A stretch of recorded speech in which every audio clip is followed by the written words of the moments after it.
Hey, this is a disclaimer video about my channel. Because I don't really know you, a lot of you. I'm going to make content and it's going to be amazing and it's going to be terrible at the same time, and we're going to love it and hate it together. I don't have a lot of deep thoughts on this, but I'm going to make a disclaimer, and that is I just don't care anymore. Okay, I've been in this industry for 25 years.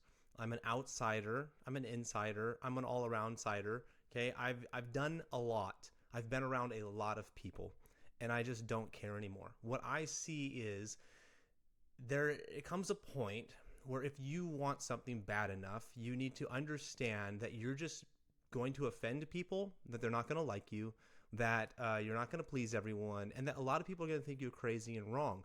And they're going to think you're crazy and wrong because they've been doing it in a certain way for so long that they're comfortable with it and they feel safe doing it and they're successful doing it.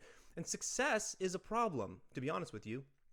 Because, riding a horse and buggy was a very successful way of transporting goods. And so if it's successful, why would we need a car or a truck, right?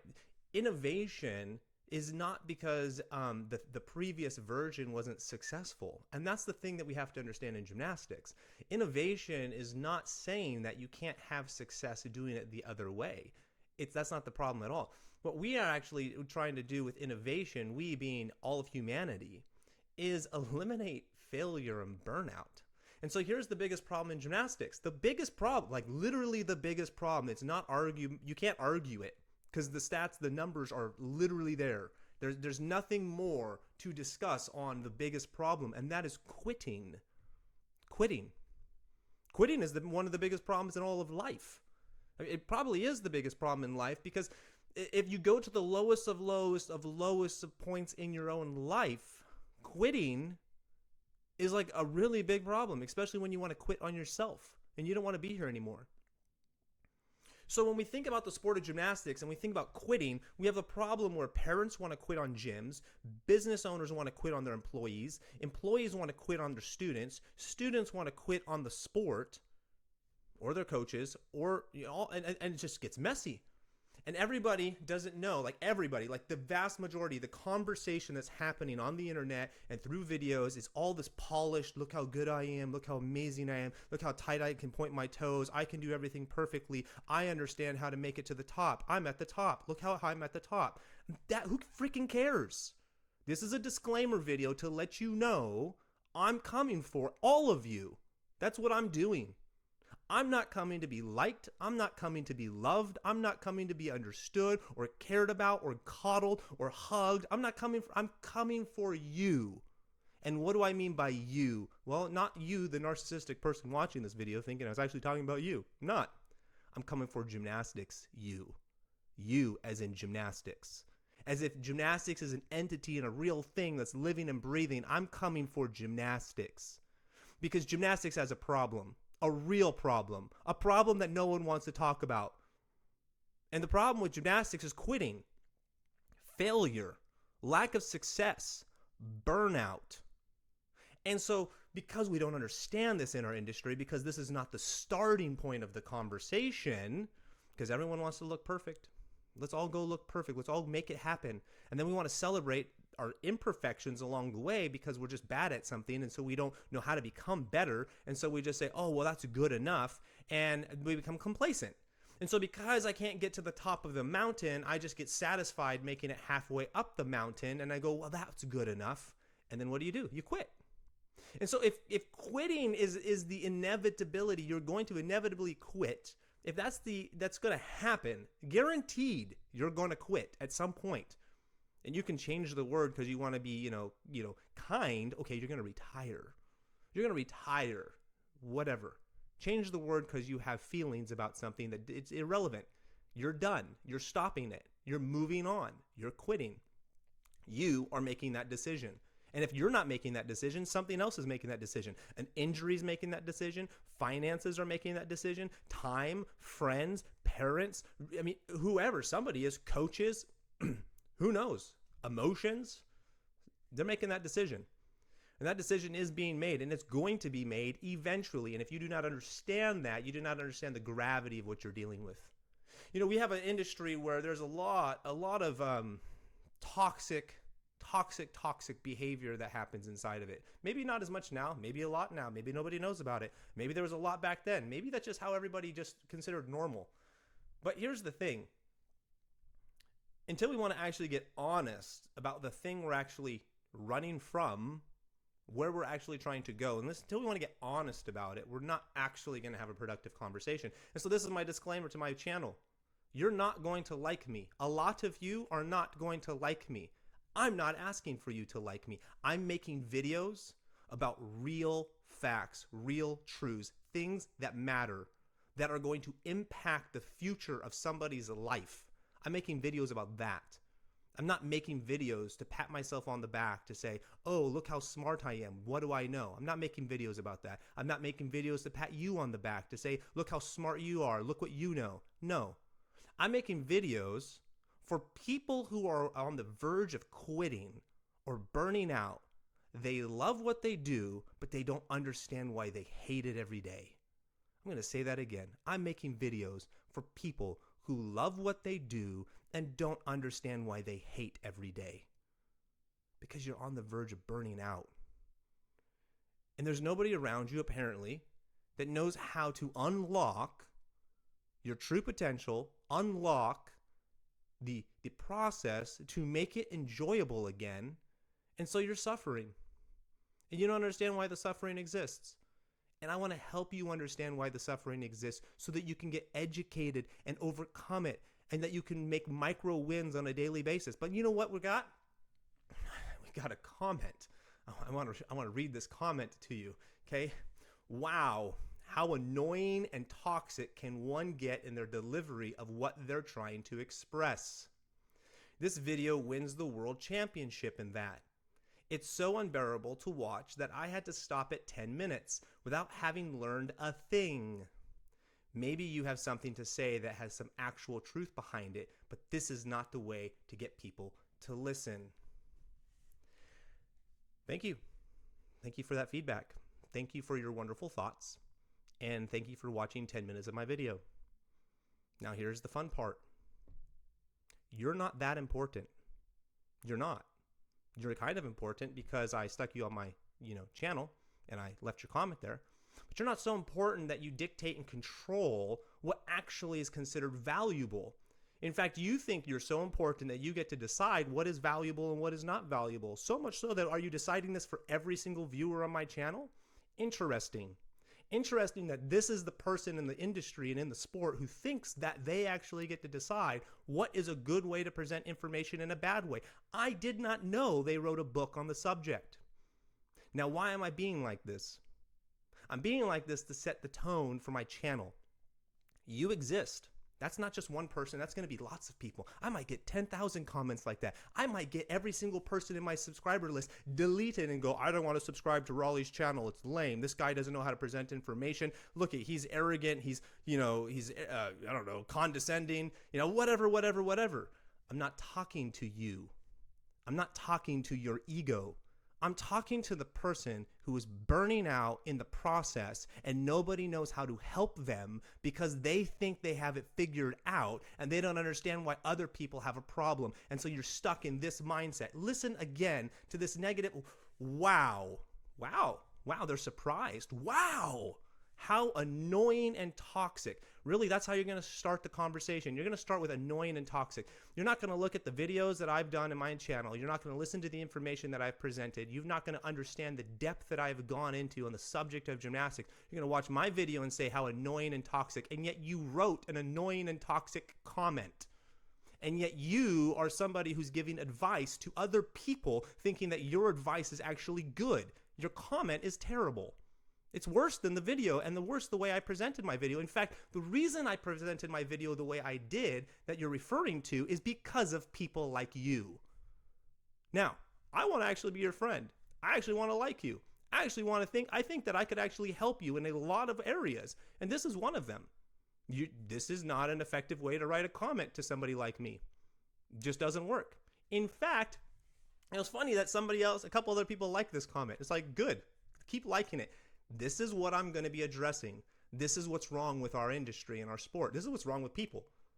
and I'm going to put this on my channel. I'm going to use gymnastics to drive a stake through this problem to be like, yo, this is full stop, not going to be, I'm not going to skirt around the issue on my channel. I'm going to hit it head on because I'm not scared of this stuff.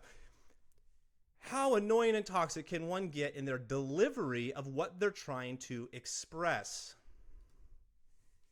No, actually, I could get even more annoying and toxic. And if it has anything to do with my delivery, then maybe you're not the audience I'm talking to. Maybe I'm actually talking to the people that are affected by you. Maybe I'm talking to the people who actually, when they deal with you on a daily basis, they're not enjoying themselves. Because you don't sound like somebody who'd be fun to be around. If you understood to watch my video and to look at my information, the material, and what I do, if you actually watched and learned about who I am as a person, you would not be so quick to judge because it doesn't serve your agenda. Oh, this doesn't serve my agenda, so it's useless information. Yes, but you see, you're overlooking all the other people who are actually suffering and actually need the information presented in such a way that it actually gets to them. But see, you don't see that. You're short-sighted. You don't get it. Okay? This video wins the world championship. Wow! Thank you for a compliment to me. I won a world championship in being annoying and toxic. Do you see just the obnoxiousness of this? Do you see how far outlandish this is? And this is a person bringing a critique to one of my videos and my presentation. They're not talking about the information.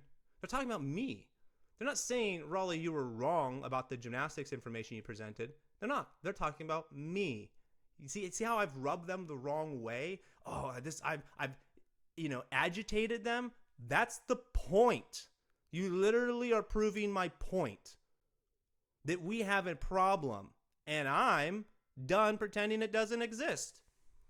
It's so unbearable to watch that I had to stop at 10 minutes. Well, 10 minutes is a pretty good time. I wonder if you could have learned anything in 10 minutes, but nope, you didn't. Without having learned a thing. Really? My thumbnail on the video actually is educational, and I actually, within the first few minutes, actually explained some information that you could have learned. Now, I don't know how much information you actually have inside your wonderful, knowledgeable brain. Maybe you already knew the information I presented in a video, but then you could apply that to every single video that you've ever watched that you already knew all the information. So you're not saying that to be like informative. Excuse me, I just want to inform you that I know all the things and that video was not very... Why would you even share that then? How many videos do you watch that you don't learn anything and you still watch them? You write a comment about that to every single person and say, I haven't learned a thing. No, you're doing this because you don't like me or you don't like something and it's bothering you, and that's good.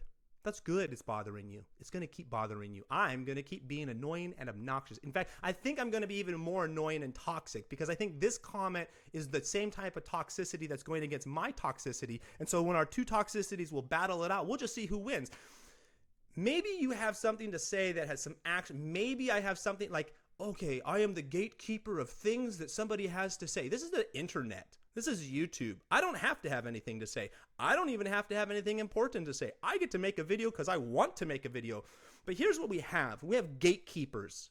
We have gatekeepers in the sport. When am I allowed to go to the next level? When the coach says you can. Well, when will the coach say I can? When the coach decides if they like you. Well, when will the coach decide if they like you? Well, you have to point your toes every single time you pick your foot up off the ground and never bend your knees and make sure that you always smile. And it's like, so we have to please somebody. I got to make you happy in order for you to give me something in return. That's a toxic relationship. There's no quantifiable measurement that determines whether I will be successful or not. I have to make somebody's happy. And then are you the gatekeeper so much so that if I don't please you and I don't give you what you want, that you won't open the door for me? That is toxic. That is a problem, that you have the control and the power to then determine my own success. What? That's what you're saying in the comments. You're saying that you have the power to determine my success. That's the problem. We don't want to do that. Empowerment is giving somebody the power to then change their own life. This comment is somebody saying, I have the power to determine. No, you don't. You don't. You just wrote some words, and it's impressive that you can put them together and string them together in a sentence. Congratulations. Maybe you have something to say that has some actual truth behind it, but this is not the way to get people to listen. But this is not the way. I'm just going to, but this is not the way. This is not the way to get people to listen. Really? Okay, I'm going to take your advice for half a second and think about it. Nope, you're wrong. You're actually wrong. One, you watched 10 minutes of my video, so already you proved that you don't know what you're talking about. You listened for 10 minutes. Now, you're not a very good listener because you learned nothing. Now, there's always something you could have learned. There's information you could have gathered, but you chose not to. But apparently you watch things for 10 minutes and then let it fall out of your brain. So that tells me that you're not a very good listener. Okay? You're very critical, and you're deciding that you have it all figured out. Well, I'm about to tell you you're wrong. This person had a wonderfully nice thing to say about my video. It's crazy. Thank you very much for this video. Wow. Thank you for writing this comment on the same video. Thank you. Thank you very much for this video. I'm not in the elite gymnastics, but I teach recreational gymnastics with children from about 5 years old to ... We have not as many trainers as in competitive gymnastics, and the children sometimes start at the age of 12. This person is being very nice and kind in giving me background and context to where they're coming from. I appreciate that. That's very great. I understand. When children start at the age of 12, I already understand the challenges you're going to have with somebody starting at the age of 12. I already understand the challenges you're going to have when you're in a more recreational driven gym, not a competitive one, because the technique and the understanding that you're going to have on information is going to have a limit. So you're not going to be able to see the great scope of the whole entire story of gymnastics because you have a piece of the pie. I understand that. So I fear I cannot spot my older kids like you. That's a real fear. I'm 6'2". I get it. That's why I also don't like to spot, because I feel that women actually do a better job at coaching than men sometimes because they don't spot. And I've seen a lot of the best female coaches be women coaches who do not spot. And I'm impressed by that. And I've learned to model myself after that instead of my ego of look how cool things I can spot. Just want you to know, I actually admire those people more. Even with assistance. Okay, so I fear I cannot spot my older kids like you, even with assistance. Our kids have to learn how to spot easier skills for their companions by themselves from the very beginning. Okay, so you got kids spotting each other. You got a limitation in spotting. I get it. I'm seeing the struggle. I understanding. This is the problem. And imagine if you had to spot, you can't spot, and you have to spot 12-year-olds, and you're doing that 30 hours a week. That's going to be hard. It's going to be hard. But you know what? The person who left this comment right here, they don't care about your struggle. Nope. Not according to that comment. But this is not the way you get people to listen. They don't care about you. They don't care about your struggle, because that's what they're saying. They're saying, Raleigh, stop making videos like that. Okay. I work a lot of stations where no spotting is needed, or in a fashion the kids can help each other. I like that. That's very good thinking. It's actually very, very good. Once I had a station like this. Flick-flack trainer before the wall bars. Now, I just want you to know, flick-flack trainer before wall bars, that language, I'm making an assumption here, but I'm going to assume this person is not from the USA. I'm just going to assume. Or if they are, they're from another country, or they've been trained by somebody from another country. Because typically we don't use the term flick-flack. Some people do, but typically we don't. And wall bars. I would usually only hear them as stall bars. So I'm assuming, and just listening, that this person's probably, I don't even know. I'm making an assumption here. I know nothing about this person, but I'm just reading information going, this English may not even be their first language, just by sentence structure and how they're using words. And I understand that. To know that lets me know even the further struggle this person might be having. One, they might be in an environment or country that's not their home land. They're not where they're from. It might be their home now, but they've moved some. That causes a level of stress. I can imagine any coach who's left their family to go work someplace else around a bunch of strangers. I mean, that's going to add a level of stress. Not only the level of stress that this person's dealing with is that they can't spot every person, especially when they're at the age of 12. So they don't have the physical capacity to spot. Not only that, they're needing to now figure out and think creatively how to create stations that don't need to be spotted. So like there's all these elements that you do this for, you do that for 30 hours, for 15 years, you're going to be exhausted. Like it's going to be hard work. I can see a potential burnout problem happening. But hey, there's hope here, it looks like. So flick-flack trainer before the wall bars, exercise, feet on the wall bars, sitting on the flick-flack trainer, and then throwing in an arch. It was pretty much the same as your approach. I don't know why I had this station only once. It worked well. I will have to put it in again. You're cool. You're great. You're amazing. The fact that you could go through all of my video and you could get past my presentation, past my personality, see the information and go, yeah, that information was good. And it reminded you that you actually had the idea in the past and you walked away from it and you don't know why, because it worked well. And you have the little tiny face that's like, it worked well. And that was the positive comment left on my video. Now let's ask ourselves, as a community of people watching my videos, all 2 of you, which person am I making videos for? I'm just going to save you the trouble. Okay? So if you really want to leave a negative comment on my YouTube channel, I actually encourage it. Please do. Tell me how much you hate my channel. I want to know about it. I want to know about it, one, because I want to be able to understand my audience better. I want to know who I'm speaking to and who I should not be speaking to. It's very important. When it comes down to making friends, you want to know who wants to be your friend and who doesn't want to be your friend. And that's kind of important. So you need to go meet a lot of people and realize that some people just don't like you. That's fine. And then you need to meet people that go, actually, they do like you. And they like you just effortlessly. That's fine too. And then I also want to have these negative comments so I can highlight them and talk to you. And say, you know what? You might be right. In that video that I made that I was toxic and annoying, I understood actually about halfway through that video. I was like, all right, I'm being a little obnoxious. I got it. I understood. I intentionally went with the obnoxiousness of that video and the energy that I went with because I was reading a comment there's been several comments, but I was reading a comment in one of my other videos where someone was addressing the issue of the back handspring and the jump and wanted to know why. And I was a little annoyed that this conversation has not been squashed. The education inside the entirety of the industry has not squashed this and been like, yo, stop teaching it this way. There's a better way to do it. I'm a little annoyed, a little impassioned. I had a lot of passion involved because I see the suffering and the struggle with kids. Like, I don't like the fact that a kid can go learn a back handspring, learn it wrong, and that's going to stunt their progressionary steps because they just learned it's going to slow down. I'm not going to say like they can't get better, but it's going to slow down their process. And the fact that somebody is with good intentions, they're doing everything the best they know how to do. So there's no knock on the coaches because they don't know any different. But with good intentions, they go teach a kid who also has a dream to accomplish something with their life. And that kid doesn't know any better.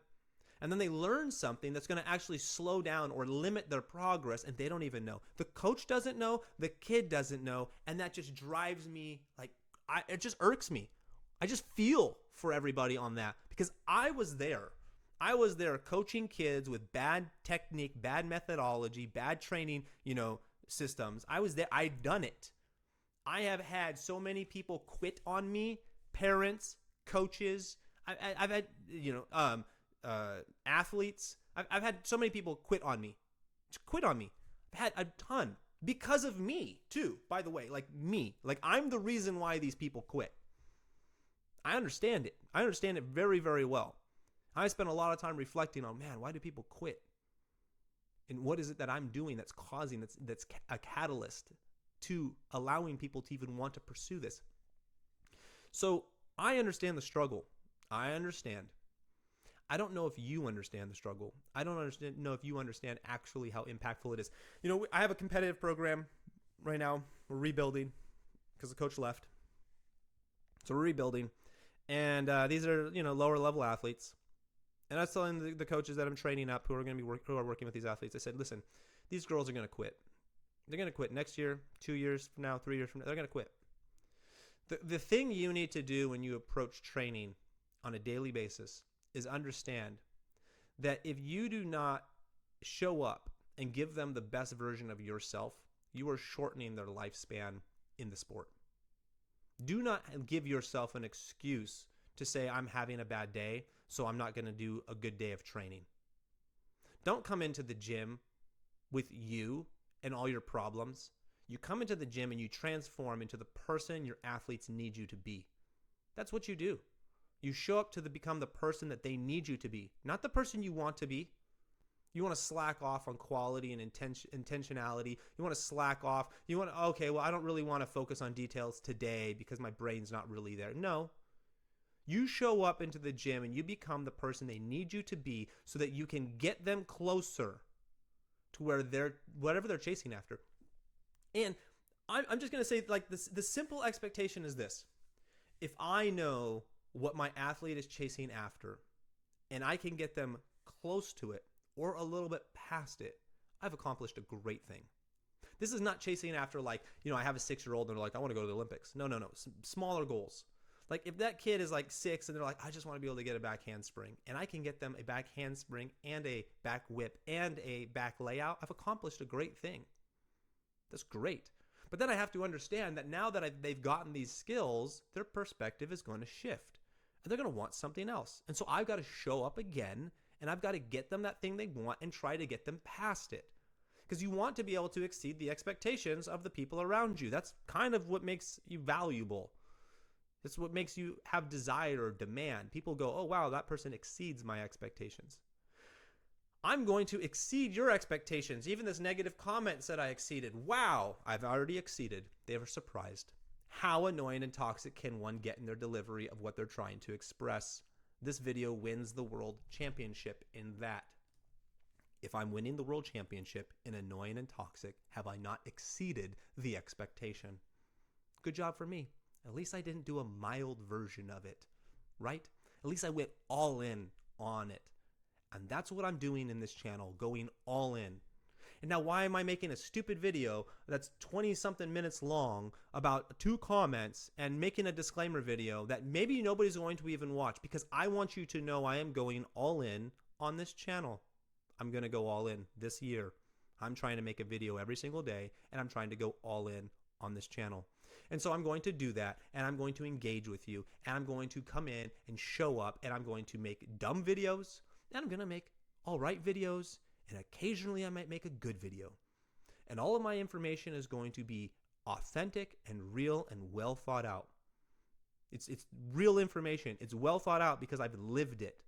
I don't have to write out a script on how do I overcome fear. Well, let me think about it and read for it. No, I know. I know how you overcome fear. How do I get somebody to increase their level of performance? No, I know. I know how you do that. How do I make sure that I, meet expectations? I know. How do I deal with I know. I know this stuff. I know this stuff because it's grounded and rooted in why people quit. When you understand so intimately well why people quit, all the answers are there. They're there. So, am I going to quit? No, I'm not going to quit. In fact, I'm going to do more annoying and toxic introductions and videos. I'll probably do also less. I'll probably do some. I'll probably do none. I'm going to just be me. And that's how I'm going to be. And I welcome your negative comments because that's what they're going to be. And eventually we're going to build momentum to the point where there'll be more negative comments. Oh my goodness, it's crazy, right? Because the more momentum I build, the more haters I'm going to get. That's just what's going to come with the territory. In fact, I'm expecting that I'm going to be pissing off at least 3/4 of the industry because I'm going to be calling them out. Why would you like me? I'm going to tell you that your back handspring techniques are wrong and what you're doing is not well. It's not beneficial. It's not productive. You're not going to like somebody like me. Who's this guy to tell me this stuff? Yeah, exactly. Who am I? I'm speaking from a position of gymnastics. I'm speaking from a position of the information of the story. You have to know the story of the sport and have to know what you're actually teaching and doing to then talk from that position. I'm not talking from the position of my Raleigh does it this way. Raleigh knows how to do it better. I'm not talking from a lot of things I'm going to be talking on are things that I've learned from other people, observed, made observations, trialed and errored, but it's not like I've actually taken it to the full extent. Like I can teach a double layout, but I've never had an athlete compete a double layout. Does that mean I can't talk on the subject matter? No, it can be understood. And oftentimes people who teach or compete at the highest level still don't know, because there's like a simple thing like this. Like, I've had athletes who are so stinking good at gymnastics, and they won with me. They would have won probably with any coach. It had nothing to do with me. They were just really good athletes. And it was their competitiveness and the personality that drove them, because I didn't know a whole lot and they still won. And so I understand this. I understand that it's not about me. It's about the process, the information. We need to look at gymnastics as if it's its own entity, and we need to go to this gymnastics entity and say, teach me how I should be doing this. And it wants to. And that's the story I have. The story is the gymnastics entity story, not my story, not me telling you this is what you need to do because I said it. I'm going to tell you what you need to do because gymnastics is saying it. I'll leave you with this. When I train employees, and it's not as regular now because I'm not a part of it the same way I used to be, but when I train employees, I ask them the question. I say, in the shortest amount sentence words possible, explain to me what gymnastics is. And I challenge you to do this. Maybe leave a comment. What is the shortest way I could describe what gymnastics is? And I'm going to tell you that most people get it wrong. Not wrong in the sense of like there's a right answer, but get it wrong in the sense of that the way they describe gymnastics is not going to get them where they want to go. And they don't know that. See, the way we use words determine where we're going to go next. And so that's the key point of understanding how to build ideas and thoughts. And so we need to have clarity. So what is gymnastics? I know what gymnastics is, and please leave your comment, but I'm going to tell you what gymnastics is, what it is, not what I think it is, but what gymnastics actually is. And you'll go, Raleigh, prove to me that this is the way. Okay, I will. I'll make another video about it. But you have to watch this whole video to get to this point, to leave a comment that says, Raleigh, you need to make a video on what gymnastics is. And then I will. I'll show you through videos and explanations that have nothing to do with me, that have everything to do with what other people are doing. But this is what gymnastics is. Gymnastics is essentially, I'll use a metaphor or analogy. A gymnastics is essentially like surfing. You have to create the wave, and then you have to surf the wave. That's what gymnastics is. Gymnastics is the question of how much effort can I produce to move my center of mass in a direction. That's it. And then what can I do while I'm moving? It's effort driven, it's direction driven, and then it's ride the wave, energy of conservation driven. And when you understand this, every single skill in gymnastics falls under that. And pretty soon every single skill becomes the same as every other skill. And people don't understand that. And this is why a lot of times if you ever done progressionary steps and then you plateau or get stuck, yeah, it's because of how you define gymnastics, and your way leads to a sticky spot. But if you understand how I described it, there is no plateau, because you can't plateau with the way I described it. And that is controversial. Probably you can't plateau? No, you can't actually if you understand it properly. In fact, you don't plateau when you learn. If you plateau or you get stuck, it's because you took the wrong path. If you take the right path, and if you ever look at somebody who just seems like they just get it, like, oh man, why is this person so good at something? It's not because they're so good at something. It's because the path they're on creates an effortless process, in the sense of it makes it look effortless. They have to produce a lot of effort, but it looks like they're not going upstream trying to force their way through something. It looks like the flow is just going, and it's just like, oh my goodness, this works for them so well. Yeah. So gymnastics is all about how much effort you can produce in a direction, and then what can I do with it? That's the simplicity of the sport. That's all it is. And then the variety is all the things you do because of that. All the different ways you produce the effort, all the different directions you can do when you produce the effort, and all the things you can do once the effort has been produced in the direction. And when I say effort, it's really like acceleration or momentum or, energy, but I use the word effort because it's self-driven. We ourselves have to produce it. Using surfaces and things like that. So anyways, thank you for those of you that watch my channel. Thank you for those of you that listen. Thank you for those of you that don't like my approach and don't like my channel or don't like what I have to say. I appreciate you as well. We're all part of the same community. I'm going to say things intentionally to rub people the wrong way, because I need to create some form of controversy, to create some sort of dialogue and conversation. Do I think any less of anybody? No. I understand why people are doing it the way they're doing it. And I have full respect for the way they're doing it. That's totally fine. I just also understand that someday the athlete's going to quit. The coach is going to quit. Somebody's going to quit. And I'm really coming from a position, my sincerity, my authenticity is coming from a position of how can we delay that? How can we push it out a little bit longer and be intentional with getting that person to where they want to be, so that when they do decide to retire or walk away or pivot or change directions, it's not because the experience led them to, plateauing or getting stuck, but it's because they were fulfilled and they want to do something else through from that fulfillment, leapfrog into another area to become fulfilled. So how do we get there? And so that's where my intentionality, my intensity comes from, my silliness, my obnoxiousness. It all comes from that place. I just really care a lot. I really do. So have a blessed day, and leave a comment, like, subscribe, share this video on my channel. I'm trying to get to 10,000 people, and then once I get to 10,000 subscribers, I want to start doing live videos where we can get on and debate, and all the people who don't like me can get on and debate me and say, Raleigh, there's a terrible way you did this, here's why. And I would say, cool, thanks for sharing that, but what's the point? Like, where are we trying to go with this? Because we need to be productive. We actually need to go someplace. See you later. Bye.